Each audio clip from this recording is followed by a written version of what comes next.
என் ரவின்னு ஒரு 7.5 சனி வந்திருக்கு தமிழ்நாட்டில். ஏன்னா அவரு தான் போனார் முன்னாடி. இந்த மாதிரி நான் வந்து கவர்னர் திட்டுறதா நினைக்காதீங்க. இது வந்து இப்போ அவர் தான் போனார் இந்த ஆதீனத்தை பார்க்கறதுக்கு. அப்போ என்ன சொல்லிட்டு வந்தார் தெரியல. அதுக்கப்புறம் இங்கே மதுரை ஆதீனத்துக்கு போனார். ஏற்கனவே உள்ள மதுரை ஆதீனம் நமக்கு ரொம்ப ஃப்ரெண்ட்ஷிப்பாக இருந்த மதுரை ஆதீனம் அருணகிரியார். அவர்லாம் இந்த மாதிரி பல்லக்கெல்லாம் ஏறினதே இல்லைங்க. அவர் திராவிட இயக்க சிந்தனையில் ஊர்னவர். ஆனால் இப்போ போய் அங்கே என்ன தூவம் போட்டு வந்தாலும் சொல்லி நாங்களாம் இன்னொரு சொல்கிறார், மன்னார்குடியில் ஒரு ஜியர் கிளம்பிட்டார். நாங்களாம் யார் தெரியுமில்ல, யார் நம்ம சிவசங்கர் போல ஆள்லாம் ரோட்லேயே நடக்க முடியாதுன்றார். சிவசங்கர் ஒரு அப்பா புனார் எங்கே போவார். இப்பொழுது பிராமணர்கள் அல்லது பார்ப்பான்னு சொன்னால் நீங்கள் தப்பாக நினச்சிடக்கூடாது.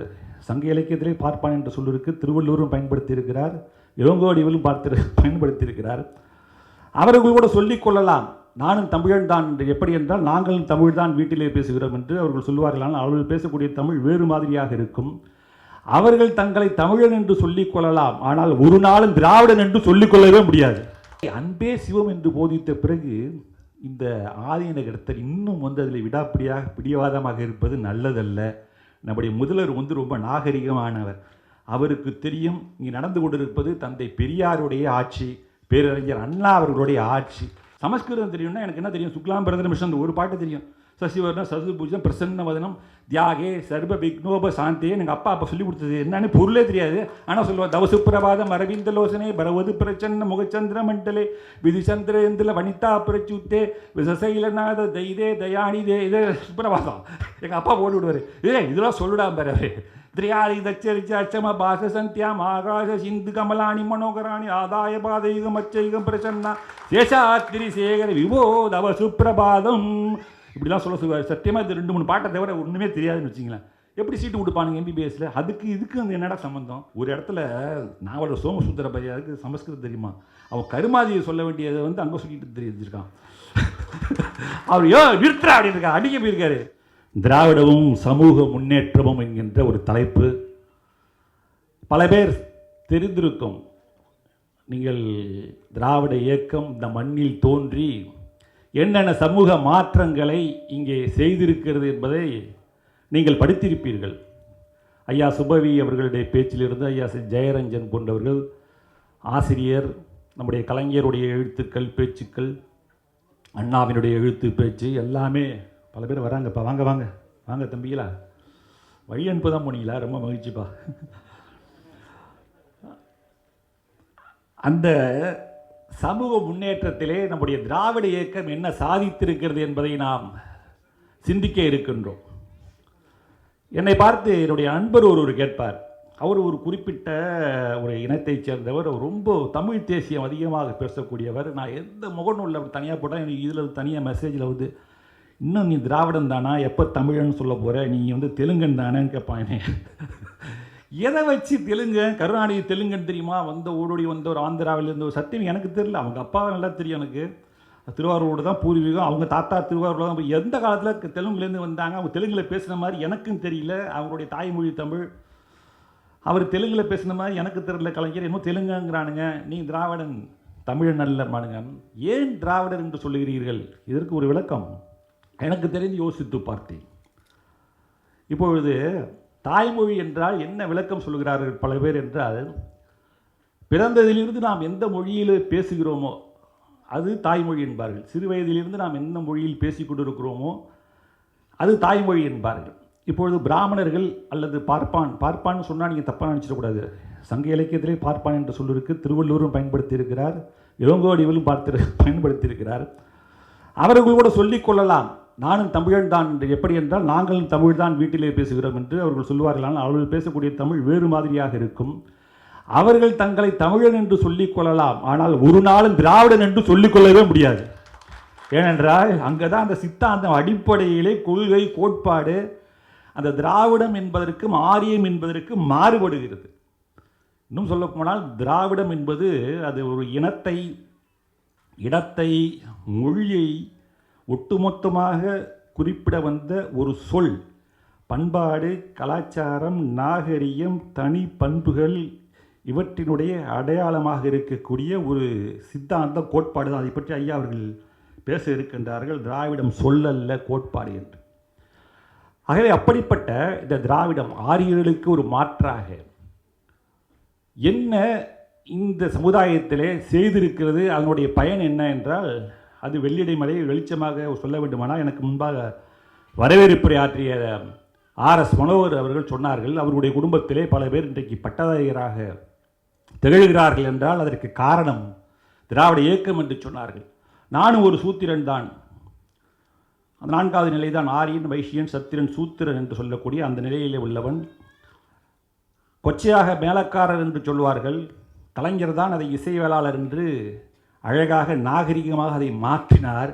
அந்த இனத்திலே பிறந்த நான் இன்றைக்கு ஒரு மருத்துவராக, குழந்தை நல மருத்துவராக விளங்கி இந்த ESI என்கின்ற அந்த டைரக்டரேட்டில் நான் டைரக்டராக இருக்கேன்னா அதற்கு காரணம் திராவிட இயக்கம் செய்து தந்த ஒரு வழி, காட்டியிருக்கக்கூடிய வழி. அது அவர்கள் தந்த ஒரு ஏணி. அந்த ஏணியின் தந்த பயனின் விளைவாக இன்றைக்கு நான் ஒரு மருத்துவராக திகழ்கின்றேன். சமூக மாற்றம்.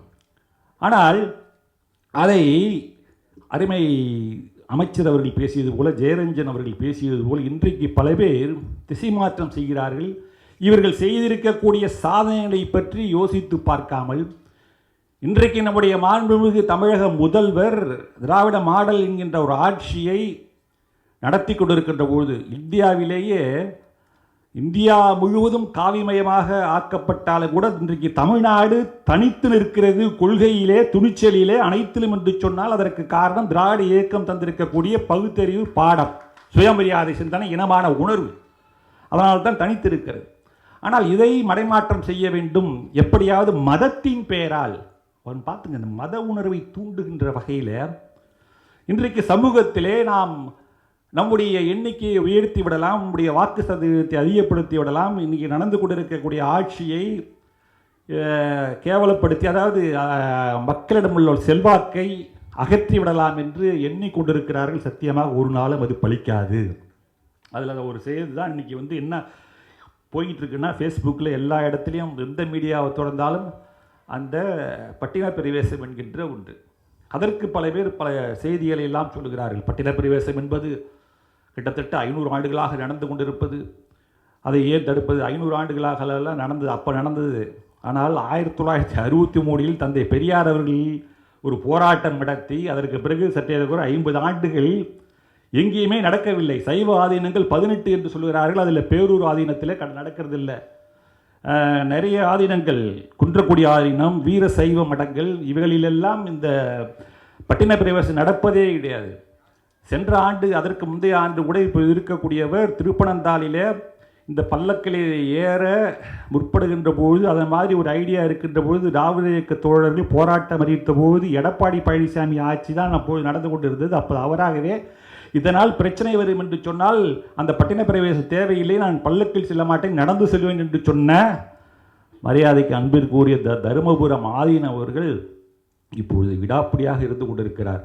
அவராகவே அதை ஏற்கனவே சொன்னது போல எனக்கு பல்லக்கு தேவையில்லை என்று சொல்வார் என்று நான் நினைத்து கொண்டிருக்கிறேன். ஆனால் அவர் அமைதி காத்து கொண்டிருக்கிறார். அறத்தாறு ஈதன வேண்டாம், சிவியை பொறுத்தானோடு ஊர்ந்தான் இடை. இதை ஒரு திருக்குறள் எல்லாரும் காட்டிட்டு இருக்காங்க. இந்த திருக்குறள் என்ன சொல்லுகிறது என்றால், எனக்கு தெரிந்த திருக்குறளில் மாறுபட்ட பல பொருளை தரக்கூடிய ஒரு திருக்குறள் இதுதான். ஆராய்ந்து பார்த்தால் மூவா ரொம்ப சிம்பிளாக எளிமையாக சொல்கிறார். அறத்தினுடைய பயன் இதுவென்று இந்த பல்லக்கு மேலே போகிறவன்ட்டையும் தூக்குறவன்ட்டையும் சொல்ல வேண்டாம், அப்படிதான் நிறுத்திக்கிறார். இது அறத்தார இது வேண்டாம், அதனுடைய பயன் இது வேணால் அவங்கள்ட்ட நீ சொல்ல வேண்டாம். பரிமேலழகர் என்ன சொல்கிறாருன்னா, பல்லக்கில் மேலே போவன் தூக்குபவன், இதனுடைய பயனை ஆகம விகுதியான் அளவிட்டு கூறாமல் இது காட்சி அளவிலால் கூறலாம்.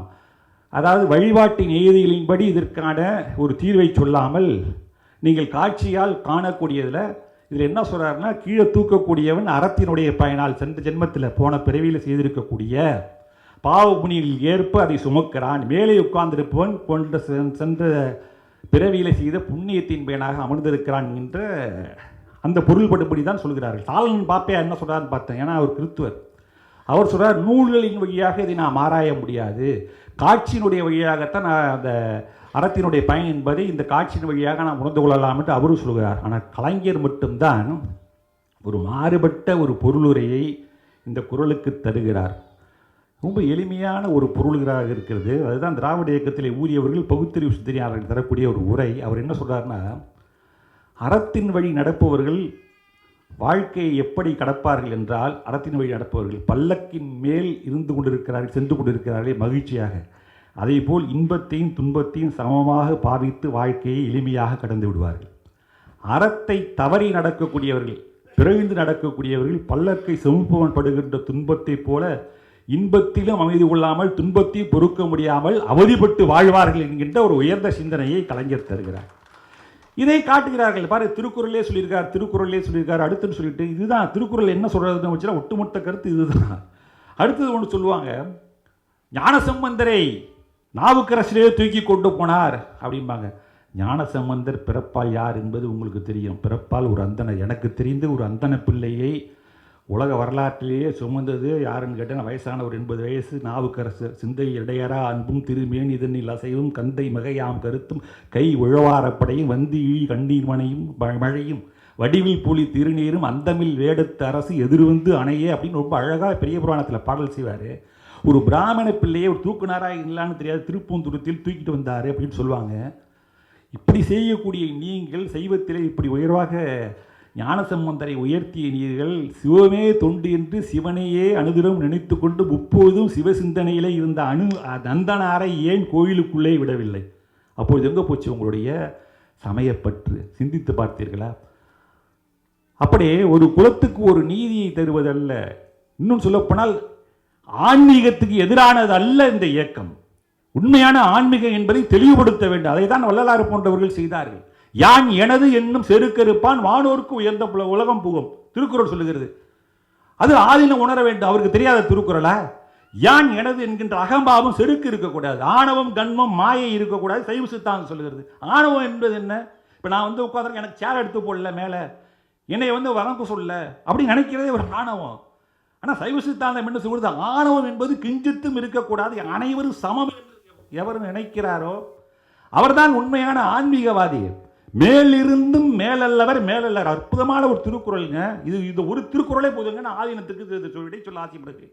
மேலிருந்தும் மேலல்லார் மேலல்லர், கீழிருந்தும் கீழல்லர் கீழல்லர். என்ன பொருள்னா, மேல இருந்தா எந்த மேலன்னா பதவியிலே உயர்வாக இருந்தாலும், பணத்திலே உயர்வாக இருந்தாலும், செல்வம் செல்வாக்கு அந்தஸ்திலே உயர்வாக இருந்தாலும், மடாதிபதியாக இருந்தாலும், மத தலைவராக இருந்தாலும், உயர்ந்த பண்புகள் இல்லாவிட்டால் அவர் மேலானவன் அல்ல. முடிஞ்சு போச்சு. கீழிருந்து இப்போ நீங்களாம் கீழே தான் இருக்கீங்க, நாங்கள் மேடையில் உட்காந்துருக்கோம், அதுக்காக நீங்கள் எல்லாரும் எங்களோட கீழ் உள்ளவர்கள் சொல்லிட முடியுமா? அல்ல. பண்பால் அன்பால் நீங்கள் எல்லாம் உயர்ந்து விட்டீர்கள் என்றால் நீங்களும் மேலாதவர்களே.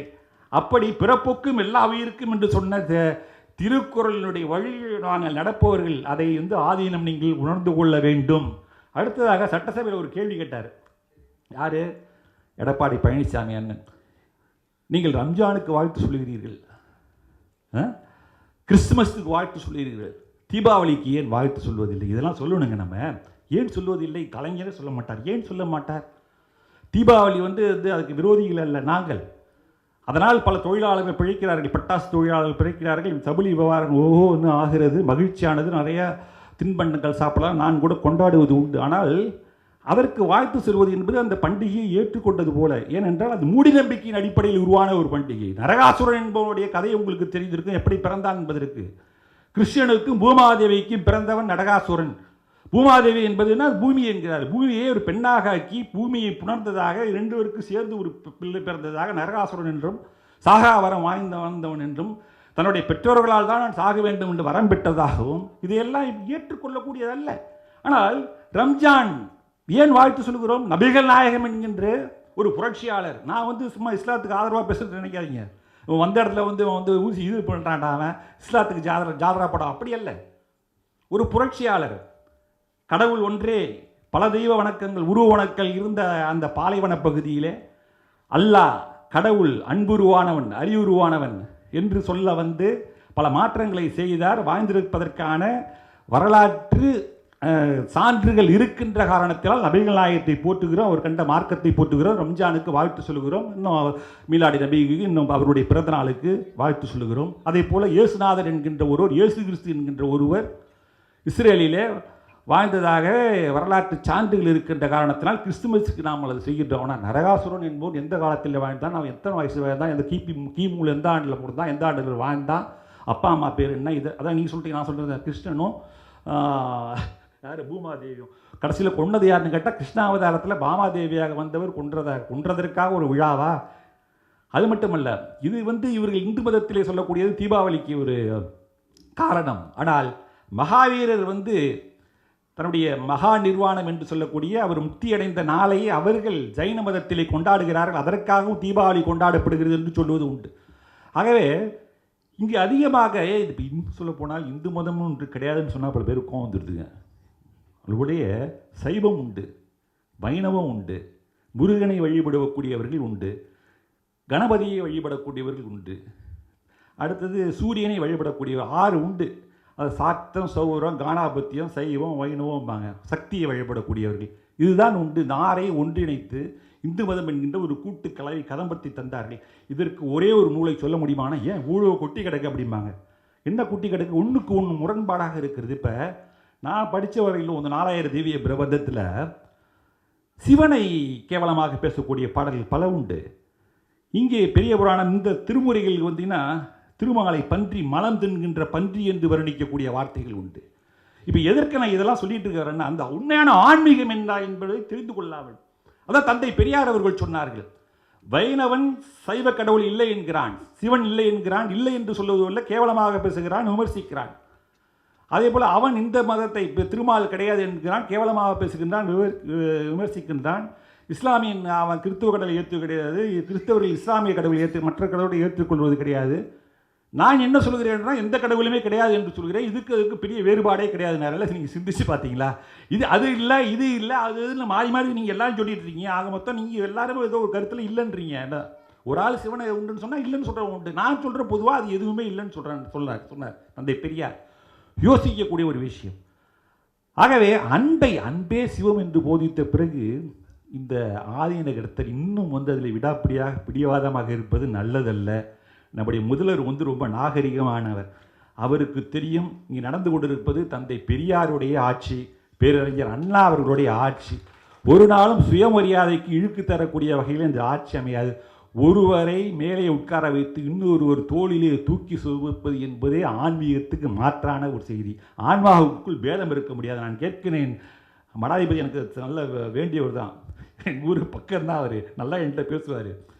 ஆன்மாவுக்குள் பேதம் இருக்க முடியா? சிவமுக்தியினுடைய கூறு தான் ஆன்மா என்று சொல்கின்ற பொழுது என்னிடத்தில் இருக்கக்கூடிய சிவம் வேறு, உங்களிடத்தில் இருக்கக்கூடிய சிவம் வேறாக எப்படி இருக்க முடியும்? அப்படி வேறாக இருந்தால் அது எப்படி கடவுளாக இருக்க முடியும் என்பதுதான் என்னுடைய கேள்வி. இந்த அளவோடு இந்த பட்டின பிரதேசத்துக்கு நான் முற்றுப்புள்ளி வைத்து, இந்த திராவிட இயக்கம் என்ன செய்திருக்கிறது என்றால் 1912 சீக்கிரம் முடிச்சிடணும், 10 நிமிஷத்தில் சொல்லிடுறேன். என்னடா தலைப்பை விட்டு வேற எங்கேயோ பேசிட்டு இருக்கீங்க அப்படி நீங்கள் கேட்குறது எனக்கு தெரியுது.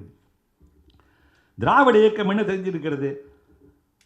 1920க்கு பிறகும் 20க்கு முன்பு இப்படி வச்சுக்கலாம், முன் பின்னு. 1920க்கு பின் இருந்த ஒரு நிலை, சமூக நிலை என்ன, அதற்கு முன் இந்த நிலை என்ன? நீங்கள் பார்த்தீங்கன்னா பிராமணர்கள் அவர்கள் தான் மெஜாரிட்டியான பெரிய போஸ்ட், துணை ஆட்சியர்கள், சார்பு நீதிபதிகள், மாவட்ட முன்சீப்புகள், இதெல்லாம் பார்த்தீங்கன்னா பெர்சன்டேஜ் பார்த்தீங்கன்னா, உதாரணத்துக்கு நான் ஒரு விஷயம் சொன்னேன், சார்பு நீதிபதி இது அடிஷ்னல் ஜட்ஜா 82.5% பிராமணர்கள். நினச்சி பார்த்தீங்களா? அவரோட மக்கள் தொகைகளுடைய விழுக்காடு என்ன? 3.5, 3லேருந்து 3.5% உள்ளவர்கள். இங்கே மற்ற சூத்திரர்களுடைய 95லேருந்து 96, 97%. அவர்கள் 82.5% உயர் பதவியை அவர்கள் அரங்கரிக்கிறார்கள். மாவட்ட முன்சிப் பதவிக்கு 72.6% அவர்கள் அந்த பதவியை அனுபவிக்கிறார்கள். பட்டதாரிகள் எடுத்துக்கொண்டால் 650 பேரில் திராவிட இயக்கத்தினுடைய வளர்ச்சிக்கு முன்பாக பிராமணர்கள் மட்டும் 452 பேர். நினச்சி பாருங்க, 650 பேரில் பட்டதாரிகள், பிஎஸ்சி, பிஏ அந்த காலத்தில் படித்தவன் யாருன்னு கேட்டிங்கன்னா அதிகமாக வருது. ஏன்னா இங்கெல்லாம் மற்றெல்லாம் படிக்கவே இல்லை, படிக்கவே போகலை, படிக்கவே விடலைன்னு வச்சுக்கோங்க. அப்படி இருந்த ஒரு சூழ்நிலையிலே ஒரு மிகப்பெற்ற கல்வியிலே ஒரு மாற்றத்தை தந்தது இதுதான். உணவு விடுதிகளிலே பல மாற்றங்கள். பிராமணர்கள் அவர்கள் நடத்திய அந்த உணவு விடுதியிலும் மற்ற உயர்சாதி இந்துக்கள் நடத்திய உணவு விடுதியிலும் இங்கே பஞ்சமர்களும் இப்படிதான் உள்ள வார்த்தை. இதில் நான் சொல்கிறேன், படித்து பார்த்தா ரொம்ப களிப்பூங்குன்றவர்கள் ஒரு புத்தகத்தில் எழுதியிருக்கார். இங்கே பஞ்சமர்கள், நாய்கள், குஷ்டரோகிகள் உள்ளே நுழைய அனுமதி கிடையாது. யார்? பஞ்சமர், நாய் குஷ்டரோகினே சொல்லக்கூடாது. இப்போ ஹேண்ட்சன்ஸ் டிசீஸ் அதுக்கே வந்து இப்போ தொழுநோய் என்று தான் சொல்லணும். குஷ்டரோகி என்று சொல்லுவது அது வியாதியை கேவலப்படுத்துவது போல. எப்படி இப்போ நம்ம வந்து ஒரு அந்த அலி என்று சொன்னதை வேற ஒரு மாதிரியாக ஒரு பால்னு சொன்னதை நம்ம தலைவர் வந்து அழகாக திருநங்கை என்று சொன்னாரோ, அதே போல் ஹேண்ட்சன்ஸ் டிசீஸ் சொல்லுங்க, அது யாருக்கும் புரியாதுன்னாங்க. அப்படி ஆனால் அந்த காலத்தில் பஞ்சமர், நாய், குஷ்டரோகிகள் நம்ம எல்லாம் ஒன்றா சேர்த்துட்டான். உள்ளே வர அனுமதி கிடையாது என்கின்ற ஒரு மாற்றத்தையே கொண்டு வந்தது நாம தரோம். இன்னும் போனீங்கன்னா ரயில்வே உணவகங்களிலே இங்கே பிராமணாளுக்குன்னு சாப்பிட்றதுக்கு ஒரு இடம், மற்றவர்களுக்கெல்லாம் ஒரு இடம். தந்தை பெரியாரே சேரன்மா தேவி குருகுலத்தில் நடந்த இந்த பந்திகளை பார்த்துட்டு அவங்க 4 அடுக்குமுறையில் நடந்துச்சு, 3 அடுக்குமுறையில் மீட்டிங்லாம் முடிச்சுட்டு காங்கிரஸ் மீட்டிங் போயிட்டு சாப்பிட உள்ளே போனாக்கா அங்கே வந்து என்னன்னா பிராமணாலாம் உள்ளே உட்காந்து சாப்பிட்டுருக்காங்க தனியாக. அடுத்து உள்ளவங்க அந்த 4 வருடத்தில் நடந்த அடுத்த கட்டில் வந்து மற்ற செட்டியார்மார்கள், பிள்ளைமார்கள். கடைசியாக அவுட்டில் எங்க தெருவுக்கு வெளியில் திண்ணையில் தான் தாழ்த்தப்பட்டவர்கள் மற்றவர்கள் என்னடா நடக்குது இப்படி பேசிட்டு வந்தீங்க. இங்கே வந்து ஒரு சமூக விடுதலை தான் முதல்ல வேண்டாம், நீ அரசியல் விடுதலை அப்புறம் பேசுகடா, சமூக விடுதலை முதல்ல வேணும்னு சொல்லிட்டு தந்தை பெரியார் அதுக்கப்புறம் வகுப்பு வாரி பிரதிநிதித்துவம் கேட்டு காஞ்சிபுரம் மாநாட்டத்தில் 1925 வெளியில் வந்ததாக வரலாறு சொல்லுகிறது. அப்போ திராவிட இயக்கம் இங்கே கொண்டு வந்த மாற்றத்தை நிறைய விஷயங்கள் இருக்குது. சூத்திரன் சொன்ன அந்த சூத்திர பட்டத்தை துடைத்து இருந்தது யார்? தந்தை பெரியார் அல்லவா. சூத்திரன் என்று சொன்னால் ஆத்திரம் கொண்டு அடினாருங்க. ஒரு தடவை கை தட்டுங்க. சூத்திரன் எல்லாம் தூங்கிடுவீங்க பொருள். சூத்திரன் என்று சொன்னால் நல்லா இருக்கு, அந்த பொருத்தமாக ஒரு ஆத்திரம் கொண்டு அடி. அவருக்கு பாருங்க கவிஞருங்க, அவர் அருமையான கவிஞர், கவிதை உள்ளத்தோடு கொடுத்துருக்காரு. சூத்திரன் என்று சொன்னால் ஆத்திரம் கொண்டு அடின்னு. இன்னைக்கு எவனால் சொல்ல முடியுமா சூத்திரன் என்று? திராவிட இயக்கம் தான் இங்கே இலவசமாக ஹாஸ்டல் தங்கி படிப்பதற்காக திராவிட இயக்கத்தை சார்ந்தவர்கள் பிராமணர் அல்லாதோர் சென்னையில் தங்கி படிப்பதற்காக விடுதியை ஏற்படுத்தியிருக்கிறார் டாக்டர் சி நடேசனார். இது 1916 சிந்திச்சு பாருங்க. அவர் டாக்டருங்க. அவர் அந்த மாதிரி விடுதி வச்சதுனால தான் பெரிய பெரிய ஆளுங்க பின்னாடியே வந்தாங்கிற வரலாறு சொல்லுது. ஆர்கே சண்முகம் பின்னால் நிதியமைச்சராக இருக்கார். அவர் மத்திய அரசுடைய நிதியமைச்சராக ஆர்கே சண்முகம், பாரிஸ்டர் ரங்கராமானுஜம் போன்றவர்கள், டிஎம் நாராயணசாமி, அவர் யார் தெரியுமில்ல, அண்ணாமலை பல்கலைக்கழகத்தில் பின்னாலே துணைவேந்தராக இருந்தார். இவர்கள் எல்லாம் டாக்டர் சி நடேசன் நடத்திய விடுதியில் தங்கி படித்தவர்கள் வாழ்க்கையிலே மிக உயர் பொறுப்பை அடைந்திருக்கிறார்கள். அப்போ நீதி கட்சி இங்கே கொண்டு வந்த மாற்றம் என்பது நிறைய. பெண்களுக்கு முதலே வாக்குரிமை கொண்டு வந்தது நீதி கட்சி. பெண்களுக்கெல்லாம் ஓட்டு கிடையாது. பெண்களே நினைச்சு பார்த்தீங்களா? அது என்ன, ஒரு கண்ணில் வெண்ணெய் ஒரு கண்ணில் சுண்ணாம்பு. ஏன் பெண்களுக்கு ஓட்டு கிடையாதுன்னா எதனால்? ஆனால் இன்றைக்கு வந்து வெற்றி தோல்வியை தீர்மானிக்கக்கூடியவர்கள் பெண்களாக இருக்கிறார்கள். தேர்தலில் பெண்களுடைய வாக்கு சதவீதம் எவ்வளோ போலாயிருக்குன்னு கேட்குறான். ஐயோயோ அவருக்கு அதிகம் ஓட்டு போட்டிருக்காங்களா, யாருக்கு போட்டாங்கன்னு தெரியலையே அப்படின்னு பயப்படுறானுங்க. பெண்கள் வந்து இறங்கி வாக்களிக்கலாம் என்கின்ற ஒரு சட்டத்தை இங்கே கொண்டு வந்ததே 1921 கரெக்டாக டேட் வழியாக சொல்லணும்னா 10/5/1921 ஒரு சட்டம் விட்டுருக்காங்க. பஞ்சமர் என்ற சொல்லுக்கு பதிலாக ஆதி திராவிடர் அரசாணை பிறப்பித்தது. கல்லூரியில் எல்லா தரப்பு மாணவர்களையும் சேர்க்க வைக்க குழு அமைத்தது. கல்வி மறுக்கப்பட்ட பிராமணர் அல்லாத குழந்தைகளை தொடக்கப்பள்ளியில் சேர்ப்பதற்கு நடவடிக்கை. இப்படி இன்னும் சொல்லப்போனால் படிப்பதற்கு பல்கலைக்கழகம், அண்ணாமலை பல்கலைக்கழகம் உலக புகழ்பெற்ற பல்கலைக்கழகம். அதை உருவாக்கியதே திராவிட ஆட்சியில் தான். பனகல் அரசர் தான் அண்ணாமலை பல்கலைக்கழகத்தை நிறுவியிருக்கிறார். தாழ்த்தப்பட்ட மாணவர்களை கல்வி நிலையத்தில் மிகுதியாக சேர்க்க 1924 நடவடிக்கை எடுத்திருக்கிறார்கள். இன்னொரு பெரிய விஷயங்க, எங்கே போனாலும் கூட்டத்தில் சொல்லுவது உண்டு, நான் பட்டிமன்ற மேடைகளில் ஏறினாலும் சொல்லி பெண்களுடைய பெருமையை, பெண்களுடைய தீரத்தை, வீரத்தை, சுயமரியாதை இயக்கத்தினுடைய சாதனையாக முத்தாய்ப்பாக நான் சொல்லிக்கொண்டே இருப்பது டாக்டர் முத்துலட்சுமி ரெட்டியார் அவர்கள் ஒழித்த தேவதாசி ஒழிப்பு என்கின்ற அந்த ஒரு நடைமுறை சட்டத்தை அமலுக்கு கொண்டு வந்து அவர் போராடியது. அதற்கு பக்கபலமாக பின்புலமாக இருந்து இயக்கியது தந்தை பெரியார். அந்த வரலாறுலாம் அவங்களுக்கு தெரிஞ்சிருக்கும். அது ஒன்று போதாதங்க, கடவுளுக்கு சேவை செய்வதற்கென்று ஒரு குறிப்பிட்ட இனத்தாரை மட்டும் பொட்டுக்கட்டி விடுதல் என்று பெயர். பொட்டுக்கட்டி விட்டு அதை யார் வேணாலும் அனுபவிக்கலாம், கூடலாம் என்று ஒரு கேவலமான சமுதாய சீர்கேடு இருந்தபோது அதை மாற்றி அப்படிப்பட்ட இழிவை துடைத்திருந்தது திராவிட இயக்கம் என்று சொன்னால் உள்ளபடியே உண்மைதானே? இதுதான் சமூக மாற்றம், இதுதான் தேவை, நாட்டுக்கு தேவை. இந்து சமயத்தில் கோயில் கூடாது என்பதற்காக அல்ல, கோயில் குடியவர்களின் கூடாரமாக கூடாது என்பதற்காக யார் பராசக்தியில் கலைஞர் எதிர்வசனம் இது உலக பிரசித்தி பெற்றது எல்லாரும் சொல்லுவாங்க. ஆனால் அதற்கு வந்து ஒரு இந்து மத அறநிலைய சட்டத்தை 1925 கொண்டு வந்திருக்கக்கூடியது திராவிட இயக்கம். இது நிறைய பேர் எத்தனை பேருக்கு தெரியும்? இந்து சமய அறநிலை சட்டம். அதே போல முதல் இடஒதுக்கீடு சட்டம் 1928 கொண்டு வந்தது. வகுப்பு வாரி ஒதுக்கீட்டுக்கான அரசாணை அந்த காலகட்டத்திலே வந்திருக்கிறது என்று சொன்னால் என்னால் நினைச்சு பார்க்க முடியும், பிரமிப்பாக இருக்கிறது. இதெல்லாம் வரலாற்றை எடுத்து படித்து பார்க்க வேண்டும். என்ன செஞ்சு திராவிட இயக்கம்? வாய்க்கு வந்தபடி கேட்பானுங்க. நிறைய கலைஞர் சாதி இருக்கக்கூடிய சாதனைகள் ஏராளம். அதை சொல்லணும்னா மணிக்கணக்காக சொல்லலாம். ஐயா 1-2 சொன்னாங்க. சமத்துவ புராணங்கிற ஒரு சிந்தனையை அவருடைய மூலையில் உருவாச்சு பாருங்க. வள்ளலாருங்கிட்ட ஒரு ஆன்மீகவாதி மனசில் இருந்தது, அவருக்கு செயலில் கொண்டு வந்தார். எம் குலம் எம் இனம் என்ப 96 அங்குலம் என்ற ஒரு அருட்பெருஞ்சோதி. அவர் சொல்கிறாரு எம் குலம். இப்போ அந்த மதுரை ஆதீனத்துக்கு தான் சொல்ல வரேன் நான். ஒரு ஆன்மீகவாதினா எப்படி சிந்தனை, அப்படி சிந்தனை பண்ணுறாங்க. எதுக்கு நான் வள்ளலாரை போட்டுக்கிறேன்? அவர் என்ன சொல்கிறாரு? எம் குலம் இனம் இதெல்லாம் ஒன்றும் இல்லை, எல்லாரும் 96 அங்குலம் தான். எல்லாம் ஆல் ஆர் ஈக்குவல். ஒவ்வொருத்தனும் அவனுடைய கையால் 8 ஜான் தான் இருப்பான். ராஜமூர்த்தி என்னுடைய கையால் 8 ஜான், ஐயா வீரபாண்டியன் அவருடைய கையால் 8 ஜான் தான், அம்மா அண்ணன் என்னுடைய குமார் உட்காந்துருக்காரு, அவர் 8 ஜான் தான். உயர்ந்த ஜாதி என்பதற்காக 10 ஜான் எவனும் இருக்கிறது இல்லை. நீங்கள் சிந்திச்சு பாருங்க. உயர்ந்த ஜாதி என்பதற்காக 1000 ஆண்டுகள் வாழப்போவதில்ல. எல்லோருக்கும் சமம் தான். என் குலம் என் இனம் என்ப 96 அங்குலம் என்றொருள் அருட்பெருஞ்சோதி. எல்லோரும் சமம். ஒத்தார உயர்ந்தாரும் தாழ்ந்தார் எவரும் ஒருமையுள்ளராகி உலகில் நடத்த வேண்டும் என்று சொன்னவர். எல்லோரும் எல்லாத்திலும் உயர்ந்தவன் தாழ்ந்தவன் எல்லாரும் உயர்மைகளாக அப்படிப்பட்ட ஆன்மீகத்தை போதிக்க வந்தீர்களால் நான் ஏற்றுக்கொள்கிறேன். உங்கள் பல்லக்கன் நீங்கள் சொல்லாமலே நான் தூக்குவேன். புரியுதா? இப்போ பெரியாரை தோளில் வைத்து தூக்குவோம் என்றால் அது தொண்டு மனப்பான்மை. நாம் பிரதிபலன் எதுவும் எதிர்பார்க்கவில்லை. ஆனால் ஆண்டான் அடிமையாக இருந்து தூக்க வைப்பது கூடாது என்பதுதான் எங்களுடைய வாதமாக இருக்கிறது. அதை நீங்கள் தயவு செய்து புரிந்து கொள்ள வேண்டும். அதே போல் மருத்துவக் கல்லூரி சேருவதற்காக அந்த காலத்தில் அது எல்லாருக்கும் தெரிஞ்சது தான். சமஸ்கிருதம் தெரிய வேண்டும். சமஸ்கிருதம் தெரியணும்னா எத்தனை பேரும் நீங்கள் பல இதில் மெடிக்கல் காலேஜில் படிக்க முடியும். எம்எம்சியில் போய் சேரணுன்னா, நான் படித்த காலேஜுங்க மெட்ராஸ் மெடிக்கல் காலேஜ். சமஸ்கிருதம் தெரியும்னா எனக்கு என்ன தெரியும்? சுக்லாம் பிரதர மிஷன் ஒரு பாட்டு தெரியும். சசிவர்ணம் சதுபூஜம் பிரசன்ன வதனம் தியாகே சர்வ விக்னோப சாந்தே. எங்கள் அப்பா அப்போ சொல்லி கொடுத்தது என்னன்னு பொருளே தெரியாது. ஆனால் சொல்லுவார் தவசுப்பிரபாதம் அரவிந்த லோசனே பரவது பிரச்சன்ன முகச்சந்திர மண்டலே விதிச்சந்திரேந்திர வனிதா பிரச்சுத்தே விசசைலநாத தைதே தயானிதே. இதே சுப்பிரபாதம் எங்கள் அப்பா போட்டு விடுவார். இதெல்லாம் சொல்லுடா பாரு. திரியாரி தச்சரிச்ச அச்சம பாச சந்தியாம் ஆகாச சிந்து கமலாணி மனோகராணி ஆதாய பாதைகம் அச்சைகம் பிரசன்னா சேஷாத்திரி சேகர விபோ தவ சுப்பிரபாதம். இப்படிலாம் சொல்லுவார். சத்தியமாக இது 2-3 பாட்டை தவிர ஒன்றுமே தெரியாதுன்னு வச்சிங்களேன். எப்படி சீட்டு கொடுப்பானுங்க எம்பிபிஎஸ்சில்? அதுக்கு இதுக்கு அந்த என்னடா சம்மந்தம்? ஸ்டெத்தை வச்சு பார்த்து ஆஸ்குல்டேஷன் ஐயா சொன்னது மாதிரி S1 இது கேட்குதா, சவுண்டு 1 2 கேட்குதா, லேப்டாப் நல்லா கேட்குதா, ஸ்பிளிட் இருக்கா, அது இருக்கா, மருந்து இருக்கா, அது அந்த நாளைக்கு இருந்தால் போதாதா? சமஸ்கிருதத்துக்கு சம்மந்தமே இல்லை. அப்போ அடியோடு நீக்கினது பணக்கலையார் சரியாக பேசிகிட்டே போகலாங்க. இங்கே நான் கேட்டேன்னே 4 பேரை பேச விட்ருக்கீங்களே, 4 பேரும் பேச ஆரம்பித்தாக்கா விட மாட்டேன் மைக் அடிச்சா அப்படின்னு சொன்னேன் நான் மனோர்கிட்ட. நீங்கள் டயத்தை பார்த்துட்டு அரை மணி நேரத்தில் முடிச்சிருங்க, இல்லைன்னா ஆடியன்ஸை பாருங்கள், அவங்க நல்லா ரசித்தா பேசுங்க, இல்லைன்னா நீங்கள் படி தப்புன்னு முடிச்சுட்டு உட்காந்துருக்கேன்னாரு. நான் அதுக்காக சொல்ல வந்ததை சொல்லிட்டு தான் போகணும். அப்படி பார்த்தா சென்னை பல்கலைக்கழகத்தில் ஒரு காலத்து தமிழ் படிப்பே கிடையாதாங்க. இது உண்மையாக போய் அதில் ஆச்சரியமாக இருக்குங்க எனக்கு. ஆனால் தமிழ் படிப்பை சென்னை பல்கலைக்கழகத்தில் கொண்டு வந்திருக்கு திராவிட ஆட்சின்னு தான். அதை விட இன்னொரு விஷயம், ரொம்ப எனக்கு இன்ட்ரெஸ்டிங்கான ஒரு விஷயம் என்னன்னு கேட்டிங்கன்னா, இந்த சமஸ்கிருத வாத்தியாருக்கும் தமிழ் வாத்தியாருக்கும் பேயிலே டிஃப்ரென்ஸ் இருக்குது. எப்படி டிஃப்ரென்ஷியேட் பண்ணியிருக்கான் பாருங்க. தமிழை சொல்லி கொடுக்குறவன் கீழே தான் பார்த்துருக்கான். நீ தமிழ் வாத்தியாரா?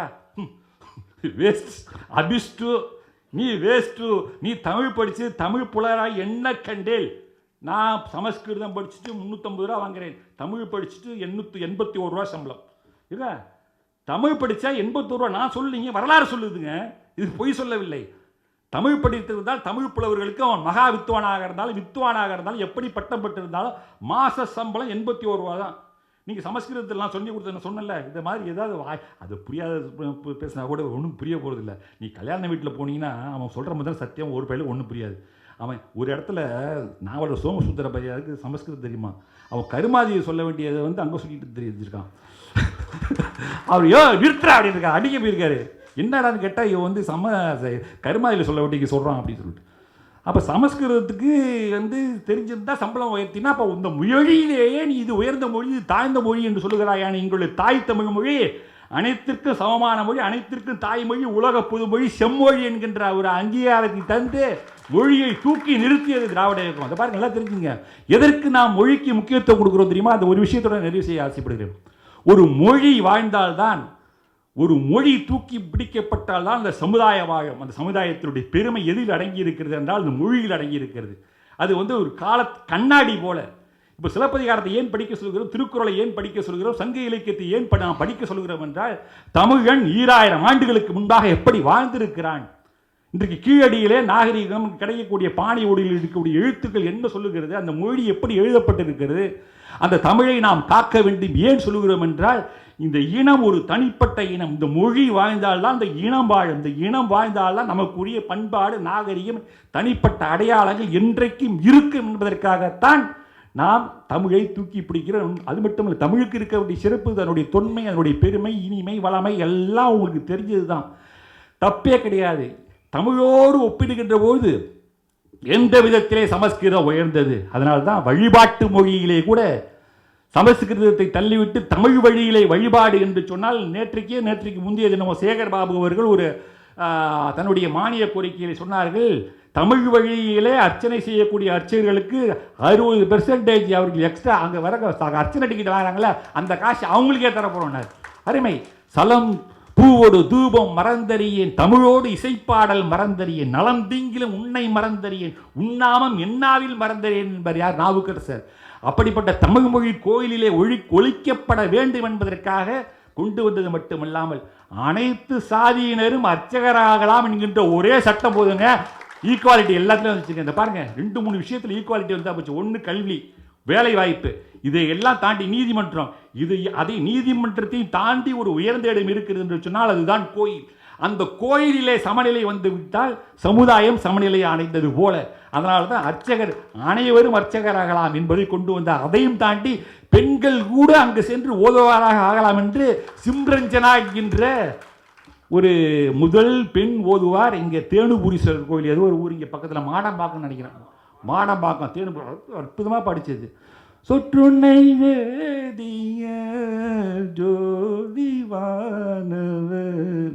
பொற்றுனை திருந்தடி பொருந்த கை தொழ கற்றுனை போட்டிவோர் கடலில் பாய்ச்சினும் கற்றுனை போட்டிவோர் கடலில் பாய்ச்சினும் நற்றுணையாவது நமச்சிவாயவே. அருமையா கேதார கவலை அப்படின்னு சொல்லுவாங்க.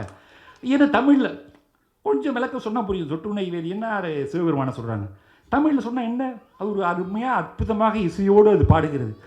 புரியாத மொழியில் ஏதோ சொல்லிக் கொண்டு இருப்பதை விட புரிந்த மொழியில் நமக்கு காதுக்கு இனிமையாக கேட்க கேட்க உள்ளத்திலே உண்மை ஒளி உண்டாயின் வாக்கினிலே ஒளி உண்டாம். வெள்ளத்தின் பெருக்கை போல கலை பெருக்கும் கவி பெருக்கும் மேவுமாயின் பள்ளத்தில் வீழ்ந்து கிடக்கும் குருடரெல்லாம் வெளிபெற்று பதவி கொள்வார். தெல்லுற்ற தமிழமுதின் சுவை கண்டார் இங்கு அமரர் சிறப்பு கண்டார் பாரதி பாடுவான். அந்த அமுது தமிழ் அமுதை சுவைக்கக்கூடியவன் வாழ்க்கையிலே சாவதே கிடையாது, மரணமே கிடையாது, வாழ்நாள் கூட்டும் என்று பாரதி சொன்னான். அது கலைஞரை போன்றவர்களுக்கு நடைமுறையிலே வந்தது. தமிழை நாள்தோறும் படித்த காரணத்தால், சிந்தித்த காரணத்தால், எழுதிய காரணத்தால் தான் 95 வயது வரை கொஞ்சம் ஆரோக்கியமாக மகிழ்ச்சியோடு வாழ்ந்தார். இதற்கு காரணம் அவர் படித்த தமிழ். ஆகவே அப்படிப்பட்ட தமிழை தூக்கி பிடித்தது, இலவச பஸ் பாஸ் தந்தது, உழவர் சந்தை அமைத்தது, எவ்வளவோ சொல்லிக்கிட்டே போகலாம். பெண்ணுக்கு அவர் சொன்னது சொத்திலே சம உரிமை தந்தது, திராவிட இயக்கங்கள் செய்திருக்கக்கூடிய சாதனை மகத்தானது மகத்தானது என்று சொல்லி நம்முடைய முதல்வர் என்ன செஞ்சிருக்காருன்னா 2-3 விஷயம். ஒன்று, இப்போ அவர் நீட்டு ஒழிப்பதற்கு பாருங்க, சத்தியமாக நீட்டில் இருந்தால் நல்லா வந்திருப்பான்னு தெரியாது. ஏன்னா நான் கிராமத்தில் படித்தேங்க. நான் படித்தது சாதாரண திருவெண்காடு, எங்கள் ஊர் வந்து திருவெண்காடு ஒரு குக்கிராமம், 2500 பாப்புலேஷன் தான், அது ஊராட்சி தான். அது அங்கே தான் நான் படித்த பள்ளிக்கூடத்தில், கவர்மெண்ட் ஸ்கூல் தான். அதற்கு பிறகும் ஹைஸ்கூலும் சுவேதாரணேஸ்வர சுவாமி திருக்கோயில், அதாவது இந்து சமய அறநிலையத்துறை கீழே வரும் ஆடவர் உயர்நிலை பள்ளியில் படித்தவன். சீனிவாசா பாடசாலை அங்கே நான் படித்தவன். கிராமத்திலேயே படித்து விட்டு கடைசியில் எம்எம்சி வந்துட்டுன்னு வச்சுங்க. எனக்கு போய் நீட், அதாவது national eligibility come entrance test, இது வச்சிருந்தான்னு வச்சுங்க. ஒரு சிபிஎஸ்சி மாணவர் சென்னையில் இருக்கக்கூடிய ஒரு டிஏவி அல்லது செயின்ட் ஜோசப் ஸ்கூல்லையோ அல்லது ஏற்காடு மான்ஃபோல்லையோ பெரிய பெரிய ஸ்கூலில் படிச்சுட்டு இதுக்குன்னு தனியாக கோர்ஸ் போகிற மிகப்பெரிய செல்வந்தர். எங்கள் அப்பா வந்து ஹெட் மாஸ்டர் தான், தலைமை ஆசிரியர் தான். கிராமத்தில் படிக்க வச்சா ஏதோ பிள்ளை புத்திசாலியாக வந்துடும் அப்படின்னு சொல்லிட்டு படிக்க வச்சார். ஆனால் அந்த நீட்டுன்னு ஒன்று இருந்தால் நான்லாம் அடிபட்டு போயிருப்பேன். நான் என்னென்னா என்ன போயிருப்பேன்னு இங்கே போனால் தமிழ் ஆசிரியராக போயிருப்பேன், எங்கேயாவது தமிழ் இல்லைன்னா தமிழ் பேராசிரியராக போயிருப்பேன்னு வச்சுக்கிறேன். இன்றைக்கி அதுவும் நல்ல உயர்ந்த வேலை தான். ஆனால் நான் என்னுடைய மனதிற்கு தேர்ந்தெடுத்த இந்த வேலைக்கு நான் வந்திருக்கிறேன். நீட்டு இல்லாத காரணத்தினால் ராஜமூர்த்தியை போல பிற கிராமப்புற மாணவர்கள் வந்தார்கள், சாதித்தார்கள், வென்றார்கள். ஏங்க நிறைய சாதித்திருக்கக்கூடிய மாணவர்களாக கிராமப்புறத்துலேருந்து வந்தாங்க. அவனுக்கு தாங்க அந்த இது புரியும். அதாவது சிட்டியில் இருக்கக்கூடியவனுக்கு ஈக்குவலாக நம்ம காம்படிஷன் கொடுக்கணும் அப்படின்னு படிக்க ஒரு வெறியோடு படிக்க ஆரம்பிப்பான். நான்லாம் படிக்க ஆரம்பிக்கும் இங்கே உள்ளவங்கலாம் பெரிய தான் பெரிய இது. நாங்கள் டான் பாஸ்கோவில் ஒரு 8 பேர் 9 பேர் ஒரு கேங்காகவே உட்காந்துருப்பானுங்க. எங்களையெல்லாம் பார்த்து தமிழில் பேசினாலே கிண்டல் அடிப்பானுங்க. காட்டிலேருந்து வந்துருக்கான் பாரு அப்படின்னு சொல்லிட்டு இருப்பாங்க. அந்த மாதிரி அவங்களுக்குலாம் டஃப் ஃபைட் கொடுக்கணுங்கிறதுக்காக படித்து நாங்கள் முன்னுக்கு வந்திருக்கோம்னா ஒரு வெறி, உள்ளுக்குள்ளே ஒரு உத்வேகம், ஆர்வம். ஆக இந்த நீட் என்பதை ஒழிக்க வேண்டும் என்பதிலே நமது முதல்வர் கவனமாக இருக்கிறார். ஜனாதிபதி வரை நீங்கள் அனுப்பிவிட்டதாக இந்த ஜிஎன் ரவின்னு ஒரு 7.5 சனி வந்திருக்கு தமிழ்நாட்டில். உள்ளபடியே அவருடைய கிறித்துவம் தானோ, ஏன்னா அவரு தான் போனார் முன்னாடி. இந்த மாதிரி இந்த நான் வந்து கவர்னர் திட்டுறதா நினைக்காதீங்க. இது வந்து இப்போ அவர் தான் போனார் இந்த ஆதீனத்தை பார்க்குறதுக்கு. அப்போ என்ன சொல்லிட்டு வந்தார் தெரியல. அதுக்கப்புறம் இங்கே மதுரை ஆதீனத்துக்கு போனார். ஏற்கனவே உள்ள மதுரை ஆதீனம் நமக்கு ரொம்ப ஃப்ரெண்ட்ஷிப்பாக இருந்த மதுரை ஆதீனம் அருணகிரியார். அவர்லாம் இந்த மாதிரி பல்லக்கெல்லாம் ஏறினதே இல்லைங்க. அவர் திராவிட இயக்க சிந்தனையில் ஊர்னவர். ஆனால் இப்போ போய் அங்கே என்ன தூவம் போட்டு வந்தாலும் சொல்லி நாங்களாம் ஒரு இன்னொரு சொல்கிறார், மன்னார்குடியில் ஒரு ஜியர் கிளம்பிட்டார். நாங்களாம் யார் தெரியுமில்ல, யார் நம்ம சிவசங்கர் போல ஆள்லாம் ரோட்லேயே நடக்க முடியாதுன்றார். சிவசங்கர் ஒரு அப்பா அப்படின்னாரு எங்கே போவார்? இல்லைபடி அண்ணன் சிவசங்கர் அந்த ஜியர் ஒரு அப்பா அப்படின்னாரு எங்கே போவார்? அவர் சொல்கிறாரு பாருங்கள், என்ன துணிச்சல் வருது பாருங்கள் பேசுகிறதுக்கு. நாங்கள் நினைத்தால் ஒரு அமைச்சர் கூட தெருவில் ரோட்டில் நடக்க முடியாது. இதே ஜியர் தான் முன்னாடி சோடா பாட்டில் விட்டுருந்தோம். நாங்கள் என்ன சொன்னார் தெரியுமா அவர்? சோடா பாட்டில்லாம் உங்களுக்கு தான் விடுன்னு நினைக்க தெரியாதீங்க, எங்களுக்கு சோடா பாட்டில் கூட தெரியும். டே இதுதான் ஆன்மீகமாட, நீ போட்டிருக்கிற பட்டை, நீ போட்டிருக்கிற காவி எல்லாத்துக்கும் அடையாளம் என்னையா? அன்பை போதிக்க வேண்டிய மதம். அட கன்றாவி, சோடா பாட்டில் தூக்கும் அடிப்பேன்னு சொல்லிட்டு அடியாள் மாதிரி தெருவில் இறங்கிறியே. முதல்ல அந்த பண்டை மாற்றிக்கொள் தயவுசெய்து. உள்ளத்தால் நீங்கள் மெருகேற வேண்டுமே தவிர உடலால் அல்ல. உண்மையான ஆன்மீகம் என்பது உள்ளத்தை மெருகேற்றுவது. அதை பக்குவப்படுத்திக்கொள் என்று அந்த ஜீயர்கள் சொல்லி இந்த காவிமயமாக தமிழ்நாட்டை ஆக்கிவிடலாம் என்கின்ற கனவு ஒரு நாளும் இங்கு பலிக்காது. தமிழ்நாட்டு மக்கள் அறிவில் தெளிந்தவர்கள். அவங்க எல்லாம் காதல் வாங்கிப்பான். தீபாவளிக்கு வாழ்த்து சொல்லியா, நோ ப்ராப்ளம். நமக்கு யார் நல்லது செய்கிறா? தம்ப முதல்வர் யாம்பா எங்கள் வீட்டில் ஒருத்தர்ன்றான். இன்றைக்கி வயசான பெண்மணிகளிலிருந்து எல்லாம் எல்லா பெண்களுமே முதல்வர் கூட செல்ஃபி எடுத்துக்கணும்னு ஆசைப்படுறாங்க. இவன் 1000 சொன்னாலும் சரி, அதெல்லாம் எடுபடாது. ஏனென்றால் முதல்வர் தன்னுடைய சாதனையால் அதை தூக்கி எறிந்து விடுவார். அவருக்கான சாதுரியமும் தெம்பும் அனைத்தும் திறமையும் அவரிடம் இருக்கிறது என்று இந்த பெரிய புராணத்தை கம்பராமாயணத்தை யாரே சேர்க்கிறார்னு சொன்ன நம்ம எடப்பாடி பழனிசாமிக்கு இந்த திராவிட என்ன சொன்னார்? அதுதானே சொன்னார் அவர். கம்பராமாயணத்தை எழுதி சேர்க்கிறார். ஏன்னா எவ்வளோ எழுதி கொடுத்தாங்க, ஒருத்தர் வெரிஃபை பண்ணி படித்து இது கம்பராமாயணம் இருக்குது. இது நாற்காலிக்கு 3 கால்னு சொல்கிற மாதிரி இருக்குது. நாற்காலின்னு 4 காலுங்கிறதுக்காக நாற்காலி பேர் வச்சான். நாற்காலிக்கு 3 கால்னு பேசினா என்ன போட மடையன் உலகத்தில் இருப்பானே. கம்பர் இருந்ததுனால அது கம்பராமாயணம். அது கூட தெரியாது. நீ அவர் இன்றைய முதல்வரை பார்த்து கேள்வி கேட்குறீங்க, தீபாவளிக்கு ஏன் வாழ்த்து சொல்லவில்லை? இவர் தான் வந்து அவசர தீர்மானம், எவ்வளோ பிரச்சனை நாட்டில் இருக்கும்போது இந்த ஆதீனத்துக்காக அன்னைக்கு அவசர தீர்மானம் போட்டு அதுக்கு பேர்னா சட்டசபையில் எழுப்பலாம். ஒரு 2 மணி நேரம் அதை பற்றி டிஸ்கஷன், அதை பற்றி இது ஒரு முடிவு எடுக்கப்படும் என்று சொல்லியிருக்கிறார். ஆகவே மத உணர்வை தூண்டிவிட்டு குளிர்காயலாம் என்று ஒரு நாளும் கனவு காணாதீர்கள் என்று சொல்லி வாய்ப்பளித்தமைக்கு நன்றி கூறி ஐயாவுக்கு நான் விடைபெறுகிறேன். நன்றி, வணக்கம்.